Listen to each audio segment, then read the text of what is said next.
न्याय में देरी न्याय से इनकार है। ये शब्द विलियम ग्लैडस्टोन के हैं और ये हमें याद दिलाते हैं कि न्याय समय पर मिलना कितना जरूरी है, खासकर उनके लिए जो कमजोर हैं या अपने अधिकारों की लड़ाई तुरंत नहीं लड़ सकते, जैसे कि नाबालिग। स्वागत है सभी का आज के हमारे विश्लेषण में। आज हम एक ऐसे ही काफी महत्वपूर्ण मुद्दे पर गहराई से बात करने वाले हैं। ये जुड़ा है सुप्रीम कोर्ट के एक हालिया फैसले से, और ये फैसला इस बात पर रोशनी डालता है कि अगर किसी नाबालिग की संपत्ति, मान लीजिए उसके गार्डियन ने बिना कोर्ट की मंजूरी के बेच दी हो, तो वो नाबालिग जब एडल्ट हो जाए तो उस बिक्री को कैसे आप कह सकते हैं रद्द करवा सकता है। हमारी आज की ये चर्चा इंडियन एक्सप्रेस में छपे एक डिटेल्ड आर्टिकल पर आधारित है। हमारा मकसद है इस फैसले के पीछे के जो लीगल पॉइंट्स हैं उनको समझना, इसकी बारीकियों को जानना और ये देखना कि इसका असर क्या हो सकता है। ये विषय यूपीएससी की तैयारी करने वाले अभ्यर्थियों के लिए तो खैर इंपॉर्टेंट है ही, साथ ही आम लोगों के लिए भी जानना जरूरी है जो अपने कानूनी अधिकारों के प्रति सजग रहना चाहते हैं। तो ये फैसला इतना अहम क्यों है? असल में ये नाबालिगों के प्रॉपर्टी राइट्स की सुरक्षा से जुड़े एक पुराने लेकिन बेहद जरूरी कानूनी सिद्धांत को फिर से कंफर्म करता है और उसे और स्पष्ट करता है। चलिए इस पूरे मामले को जरा समझते हैं। ये कहानी शुरू होती है करीब 50 साल पहले, 1971 में कर्नाटक के देवनगिरे शहर से। एक पिता ने अपने 3 नाबालिग बेटों के नाम पर 2 छोटे-छोटे प्लॉट खरीदे। पिता ही उनके नेचुरल गार्डियन थे। कुछ समय बाद पिता ने बेटों के गार्डियन के तौर पर ये दोनों प्लॉट बेच दिए। प्लॉट नंबर 56 गया बीटी जयदेव के नाम और प्लॉट नंबर 57 गया के नीलम्मा के नाम। लेकिन यहां एक बड़ी कानूनी अड़चन थी। पिता ने इन प्लॉट्स को बेचने से पहले जो कानूनन जरूरी था, यानी डिस्ट्रिक्ट कोर्ट की परमिशन, वो नहीं ली थी। अब कहानी में असली मोड़ तब आया जब ये तीनों बेटे अडल्ट हुए। बड़े होने के कारण उन्होंने क्या किया कि अपने पिता द्वारा बेची गई संपत्ति को एक तरह से नजरअंदाज करते हुए वही दोनों प्लॉट एक तीसरे व्यक्ति के.एस. शिवप्पा को बेच दिए। यहीं से ये पूरी कानूनी लड़ाई शुरू हुई। की जड़ है। देखिए, Hindu minority on guardianship act 1956, इसकी धारा 8 और खास तौर पर उपधारा 2 यानी सेक्शन 8(2) वो बहुत साफ तौर पर कहती है। वो ये कहती है कि कोई भी नेचुरल गार्डियन जैसे माता या पिता कोर्ट की पूर्व अनुमति यानी प्रायर परमिशन के बिना नाबालिग बच्चे की अचल संपत्ति, इमूवेबल प्रॉपर्टी जैसे जमीन या मकान, उसको ना तो बेच सकता है, ना मॉर्गेज कर सकता है, ना गिफ्ट दे सकता है और ना ही 5 साल से ज्यादा टाइम के लिए या नाबालिग के अडल्ट होने के 1 साल बाद तक के लिए लीज पर दे सकता है। इस मामले में पिता ने कोर्ट की परमिशन नहीं ली थी, जो कि कानूनन एकदम जरूरी थी। अच्छा, तो इस एक चूक की वजह से, परमिशन न लेने की वजह से 2 अलग-अलग लीगल डिस्प्यूट खड़े हो गए। प्लॉट नंबर 56 का मामला तो कर्नाटक हाई कोर्ट तक गया और 2003 में हाई कोर्ट ने माना कि बेटों ने वयस्क होने के बाद जो प्लॉट शिवप्पा को बेचा, वो उनके पिता द्वारा पहले की गई बिक्री का एक वैलिड खंडन था, जिसे कानूनी भाषा में रिप्यूडिएशन कहते हैं। बेटों ने अपने एक्शन से ये दिखा दिया कि उन्हें पिता की वो बिक्री मंजूर नहीं थी। इस फैसले को आगे चुनौती नहीं दी गई तो मामला तो वहीं खत्म हो गया।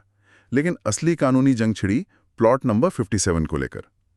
इस मामले में जो ट्रायल कोर्ट थी, निचली अदालत, उसने 1997 में के नीलम्मा, जिन्हें पिता ने प्लॉट बेचा था, उनके फेवर में फैसला देने से इनकार कर दिया था। उनके मालिकाना हक के दावे को खारिज कर दिया। लेकिन जब मामला फर्स्ट अपीलेट कोर्ट और फिर हाई कोर्ट पहुंचा तो फैसला पलट गया। हाई कोर्ट का तर्क ये था कि चूंकि बेटों ने अपने पिता द्वारा की गई सेल डीड को कैंसिल करवाने के लिए अलग से कोई सूट फाइल नहीं किया था, मुकदमा नहीं किया था, इसलिए उनका बाद में शिवप्पा को प्लॉट बेचना वैलिड नहीं माना जा सकता और ये मामला फिर सुप्रीम कोर्ट पहुंचा। तो इस पूरी गुत्थी को सुलझाने के लिए ये समझना जरूरी है कि भारत में नाबालिगों से जुड़े कॉन्ट्रैक्ट्स और प्रॉपर्टी के मामलों में लीगल फ्रेमवर्क क्या कहता है। यहाँ कौन-कौन से कानून पिक्चर में आते हैं। हाँ, ये समझना बहुत जरूरी है। देखिए, सबसे पहले तो हमें इंडियन कॉन्ट्रैक्ट एक्ट 1872 को देखना होगा। इसकी धारा 11 ये बताती है कि कॉन्ट्रैक्ट करने के लिए कॉम्पिटेंट कौन है, और इसमें साफ लिखा है कि केवल मेजॉरिटी की उम्र वाला व्यक्ति यानी अडल्ट ही कॉन्ट्रैक्ट करने के योग्य है। इसका सीधा मतलब ये निकलता है कि अगर कोई माइनर, कोई नाबालिग कॉन्ट्रैक्ट करता है तो वो कॉन्ट्रैक्ट शुरू से ही शून्य होता है, जिसे कहते हैं वॉइड एब इनिशियो।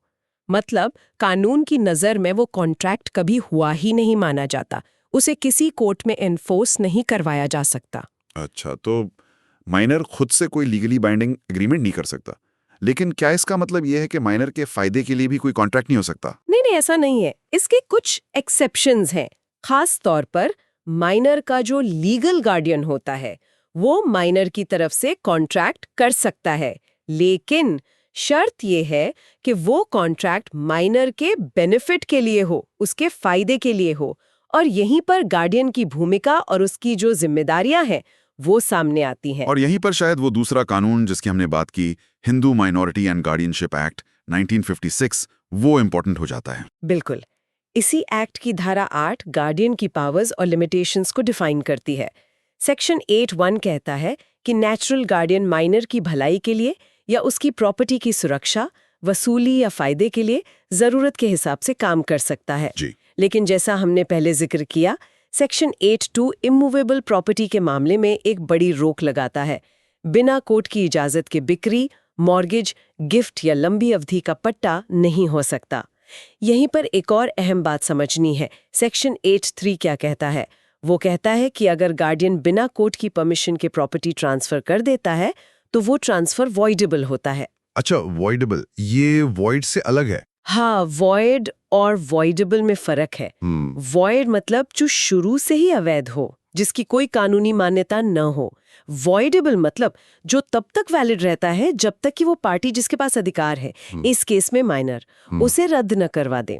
यानी अडल्ट होने पर माइनर चाहे तो उस सौदे को कोर्ट जाकर रद्द करवा सकता है, या चाहे तो उसे मान भी सकता है, उसे रैटिफाई कर सकता है। चॉइस उसकी है। और आपने पहले एक टर्म यूज किया था, फिड्यूशरी ड्यूटी या न्यासीय कर्तव्य। उसका क्या मतलब है यहाँ गार्डियन के कॉन्टेक्स्ट में? पर काम करता है तो कानून उससे ये उम्मीद करता है कि वो पूरी ईमानदारी से सिर्फ और सिर्फ नाबालिग के हितों को ध्यान में रखकर ही काम करेगा। वो अपनी ज़रूरत या फ़ायदे के लिए नाबालिग की संपत्ति का इस्तेमाल नहीं कर सकता।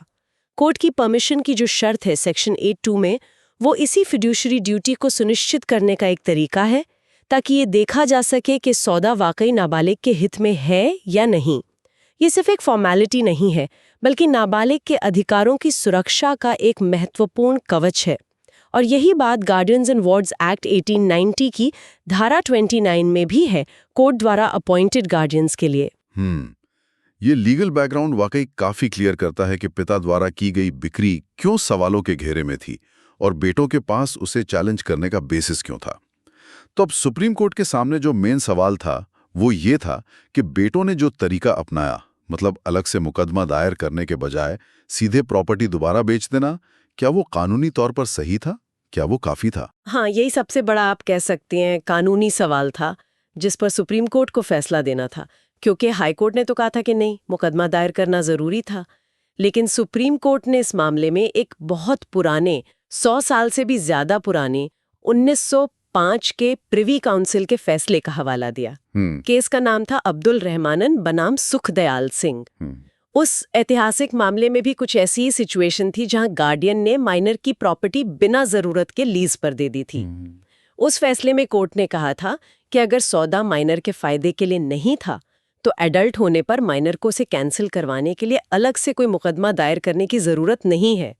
अगर वो अडल्ट होने पर उसी प्रॉपर्टी के साथ कुछ ऐसा करता है जो पुराने सौदे के बिल्कुल विपरीत हो, जैसे कि उसे किसी और को बेच देना, तो उसका ये आचरण, उसका ये कंडक्ट ही पुराने सौदे को अस्वीकार करने या खंडन करने के लिए काफी माना जाएगा। अच्छा, तो मतलब ये प्रिंसिपल 100 साल से भी ज्यादा पहले सेट हो चुका था कि सिर्फ मुकदमा ही एकमात्र रास्ता नहीं है। जी हाँ। और ये प्रिंसिपल लिमिटेशन एक्ट 1963 के साथ भी बिल्कुल कंसिस्टेंट है। इस कानून का आर्टिकल 60 है जो कहता है कि एक व्यक्ति को एडल्ट होने के बाद 3 साल का समय मिलता है ताकि वो अपने गार्डियन द्वारा उसके माइनर रहते हुए किए गए प्रॉपर्टी ट्रांसफर को रद्द करवा सके। ये कानून ये नहीं कहता कि रद्द करवाने के लिए सिर्फ और सिर्फ मुकदमा ही दायर करना होगा। तो सुप्रीम कोर्ट ने अपने इस हालिया फैसले में क्या कहा? उन्होंने इसी पुराने प्रिंसिपल को माना? हाँ, सुप्रीम कोर्ट ने इसी स्थापित कानूनी स्थिति को फिर से स्पष्ट किया और मजबूती दी। कोर्ट ने कहा कि गार्डियन द्वारा बिना परमिशन के किया गया प्रॉपर्टी का ट्रांसफर वॉइडेबल होता है, शून्यकरणीय होता है, और नाबालिग एडल्ट होने पर जो तय लिमिटेशन पीरियड है यानी 3 साल, उसके अंदर उसे 2 तरीकों से रिजेक्ट कर सकता है।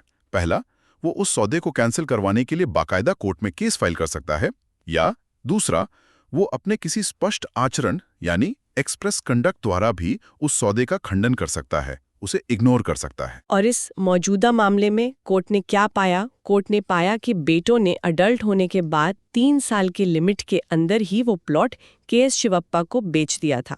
कोर्ट ने माना कि उनका ये कदम यानी प्रॉपर्टी को दोबारा बेचना एक ऐसा स्पष्ट आचरण था जिससे ये बिल्कुल साफ जाहिर होता था कि उन्होंने अपने पिता द्वारा पहले की गई बिक्री को अस्वीकार कर दिया है, रिजेक्ट कर दिया है। अच्छा, तो मतलब उन्हें हाईकोर्ट के कहे अनुसार अलग से सेल डीड कैंसिल करवाने का मुकदमा दायर करने की जरूरत नहीं थी, उनका वो दोबारा बेचना ही काफी था। हाँ, बिल्कुल।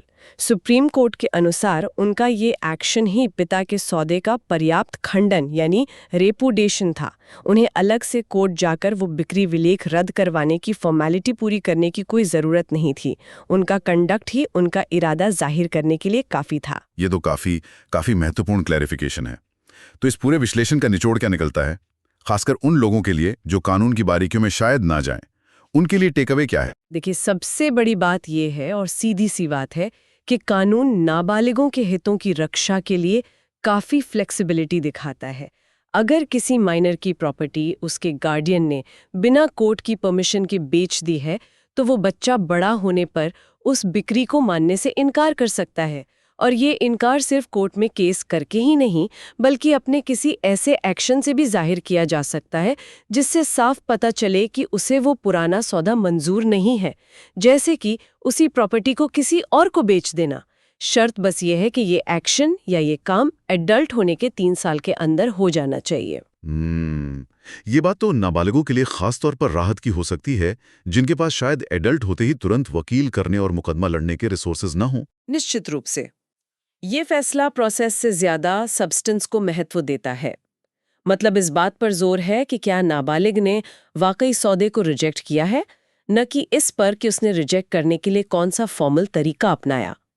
ये कहीं ना कहीं एक्सेस टू जस्टिस यानी न्याय तक सबकी पहुंच के सिद्धांत को भी मजबूत करता है। और साथ ही ये गार्डियंस को उनकी फिड्यूशरी ड्यूटी की याद दिलाता है कि वो नाबालिग की प्रॉपर्टी के मालिक नहीं, सिर्फ ट्रस्टी या संरक्षक हैं।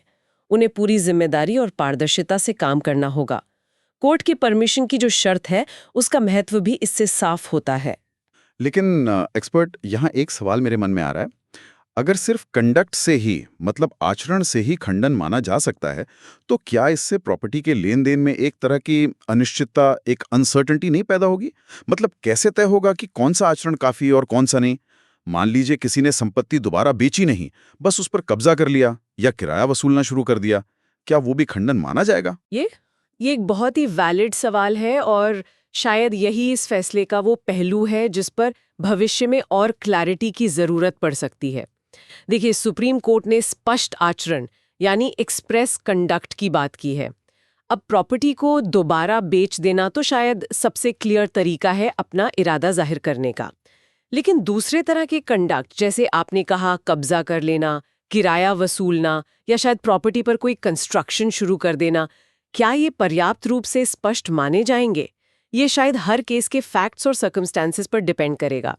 इससे निश्चित रूप से भविष्य में लिटिगेशन हो सकती है, जहां कोर्ट को ये तय करना होगा कि जो एक्शन लिया गया वो वाकई पुराने सौदे को रिजेक्ट करने का क्लियर इंटेंशन जाहिर करता है या नहीं। यहाँ एक बैलेंस बनाना होगा। एक तरफ माइनर के राइट्स को प्रोटेक्ट करना है, दूसरी तरफ प्रॉपर्टी ट्रांजैक्शंस में स्टेबिलिटी और सर्टेनिटी भी बनाए रखनी है, ताकि जो बाद में खरीद रहा है उसे भी कुछ सुरक्षा महसूस हो। तो हाँ, ये फैसला माइनर को एक आसान रास्ता तो देता है, लेकिन आचरण की इंटरप्रिटेशन का सवाल खुला छोड़ता है। ये वाकई एक अहम नुक्ता है। तो संक्षेप में कहें तो सुप्रीम कोर्ट ने माइनर के अधिकारों की रक्षा के लिए एक महत्वपूर्ण सिद्धांत को तो स्पष्ट कर दिया है, लेकिन इसके प्रैक्टिकल इम्प्लीमेंटेशन में कुछ चुनौतियां आ सकती हैं। हाँ, और यहीं पर वो विचारणीय प्रश्न उभरता है जिस पर शायद श्रोता सोच सकते हैं।